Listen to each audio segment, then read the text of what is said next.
बिस्मिल्लाहिर्रहमानिर्रहीम। अस्सलाम वालेकुम।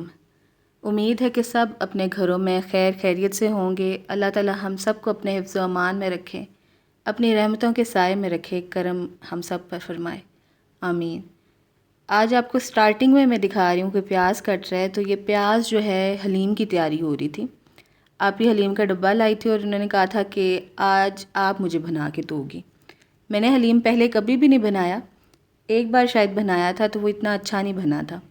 और जो है फिर मैंने प्याज काटा। इसमें ज़ाहिर सी बात है ज़्यादा ज़रा प्याज कटता है, फ्राई भी पड़ता है और जो उसका कोरमा बनता है उसमें भी प्याज पड़ता है।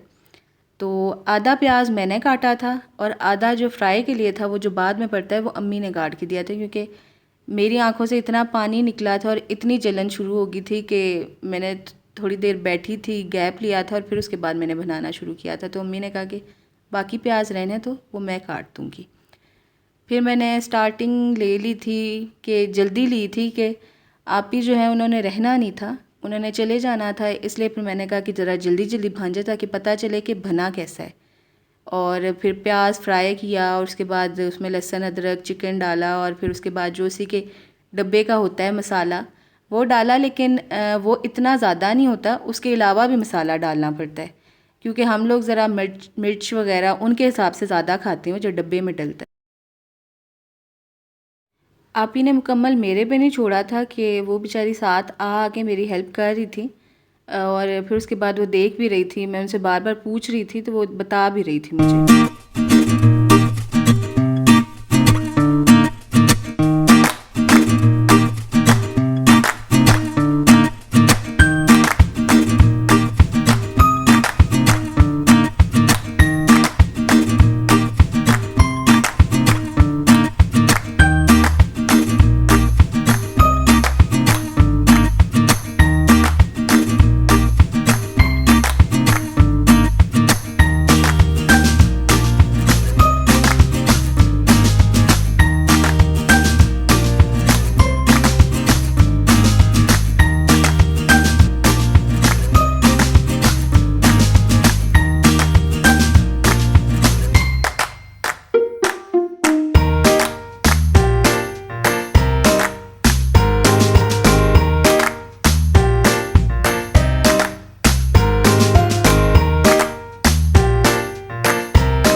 ये अम्मी के हाथों की मैं स्क्रबिंग करने लगी थी। फिर हैंड पैक भी बनाया था वाइटनिंग के लिए। बहुत रफ़ से हाथ हो गए थे अम्मी के।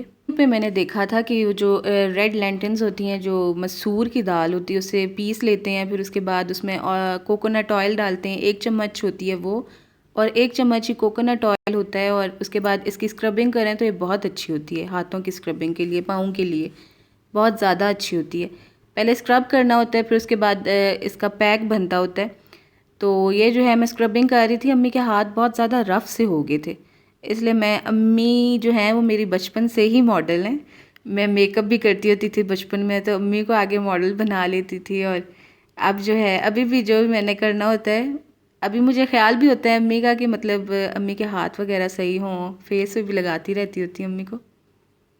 मैं खुद करने लगी थी और अम्मी कहती थी जो बचा हुआ है वो तुम अपने हाथ पे लगाओ। अम्मी को मेरा भी होता है कि तुम भी लगा लिया करो, तो वो फिर मैं भी साथ साथ लगा रही थी और मैंने कहा चलो मैं भी स्क्रबिंग कर लूँ। तो मैंने अम्मी के हाथों पे पैक, ये स्क्रबिंग हो गई थी, हाथ धो लिए थे। फिर उसके बाद मैंने पैक बनाया, उसके अंदर भी मसूर की दाल जो है 1 चम्मच डलती है, 1 चम्मच कोकोनट ऑयल और एलोवेरा जेल पड़ती है। और उसके बाद ये पैक सा बन जाता है, पतला सा बनाना होता है। फिर उसके बाद आप हाथों पे पाँव पे लगा लें और ये वाइटनिंग के लिए होता है, बहुत अच्छा होता है। और स्किन जो हमारी होती है रफ़ होती है, डलनेस होती है, सब कुछ उसका उतार देती है और बड़ी चमकदार सी स्किन निकाल देती होती है।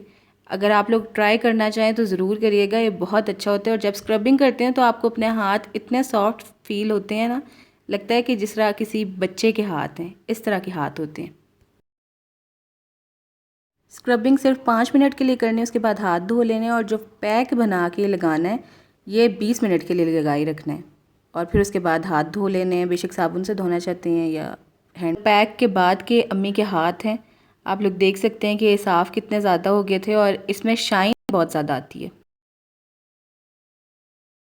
ये शाम की चाय के लिए मैं स्नैक्स बना रही थी। ये शाम का वक्त नहीं था, रात का वक्त था और जो है बहुत ज़्यादा आंधी आ गई थी और मैं उसमें बस आटा गूंदा हुआ था तो मैंने कहा चलो बना लेती हूँ, लेकिन अचानक से आंधी आई थी और बहुत मुश्किल से मैंने फिर ये बनाए थे। आधे शाम को बनाए थे और फिर अगले दिन। ये आपको नज़र आ रहा होगा कि ये कुछ उड़ है। ये किचन की खिड़की से जो है हवा आ रही थी और बहुत मुश्किल से बस मैंने स्टार्ट किया हुआ था। मैंने कहा था बस भागना है और इसी में अचानक से बिजली इतनी ज़ोर की पता नहीं गिरी थी या क्या था कि बहुत मतलब बहुत ज़ोर का बादल पता नहीं गरजा था। तो मैं बस फिर भागी थी और ना मैंने फ़ोन देखा था और ना मैंने ट्राइपॉड देखा था, सब कुछ वहाँ का वहाँ पे ही रह गया था।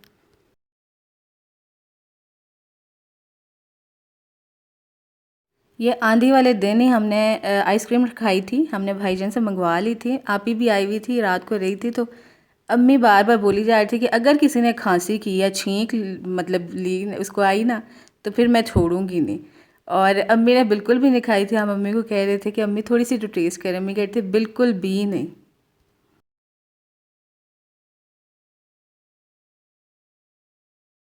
ये जो रात को मेरे साथ हादसा हुआ था कि मैं भागी थी, उसके बाद फिर मैंने सुबह बनाई थी। ये रात को मैंने स्ट्रिप्स उसकी काट ली थी और फिर सुबह बनाई थी।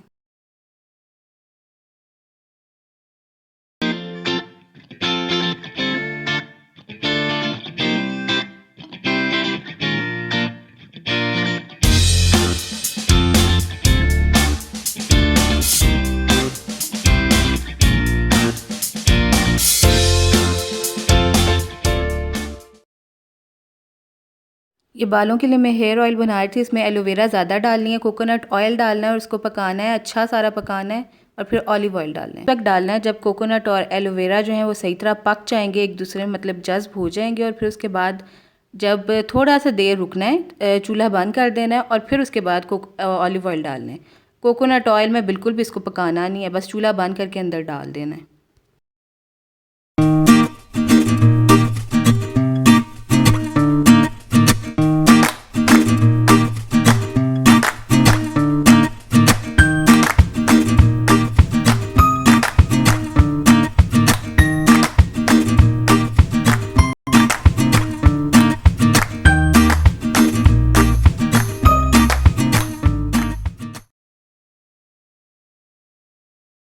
ये रात की आंधी के तूफ़ान के बाद ये हालत हुई थी और गुलाब के पौधे जो हैं वो बिल्कुल के बिल्कुल लेट गए थे और उन्हें मुझे काटना पड़ा था। इतना मुझे अफसोस हो रहा था, बेचारे इतने खुले। बारिश या आंधी आती है तो उसके बाद लाइट जो है पक्की चली जाती होती है, एक दिन के लिए कम से कम तो जाती होती है। हमारे गाँव के इलाकों में तो ऐसे ही होता है।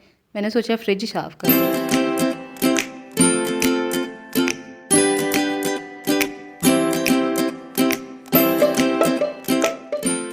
फ्रिज फ्रीज़र में मैंने सिर्फ कपड़ा मारा ही था, मतलब विनेगर में होता है, डिप कर करके मारती जाती हूँ। लेकिन चीज़ें निकालना और उन्हें सेट करना, क्योंकि सारी चीज़ें फ्रिज से जो है फ्रीज़र में शिफ्ट हो गई थी, फिर सारी चीज़ें मैंने निकाली थी और उसे कपड़ा मारा। सारी फ्रिज की चीज़ें जो हैं रात में अम्मी ने कहा था ये सारी ऊपर कर दो। और उस दिन हमारे घर चिकन भी आया हुआ था, आटा वगैरह पड़ा हुआ था, सालन वगैरह जो कुछ भी था, दूध वगैरह सब कुछ मैंने फ्रीज़र में कर दिया था। और फिर उसके बाद में सारी चीज़ें निकाल के जो है सिरके में जो है मैंने पढ़ा था कि कपड़ा भी पानी और सिरका लेके उसके बाद उसके कपड़ा भिगोएं और वो जो है फ्रिज साफ़ करने के लिए बस वो मार दें कपड़ा और जो है इसी तरह से साफ़ हो जाएगा। और इससे बहुत ज़्यादा जल्दी से साफ़ हो जाता है फ्रिज।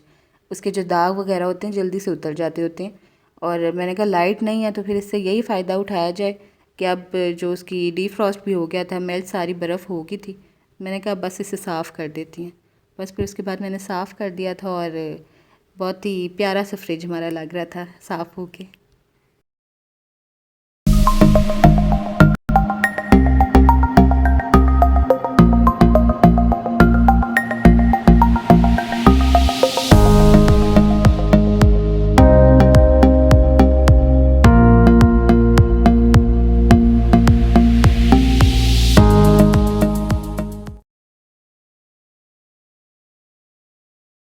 इसके साथ ही व्लॉग ख़त्म होता है आज का और अगले व्लॉग में मिलेंगे। तब तक के लिए अल्लाह हाफ़िज़, अपना ख्याल रखिएगा।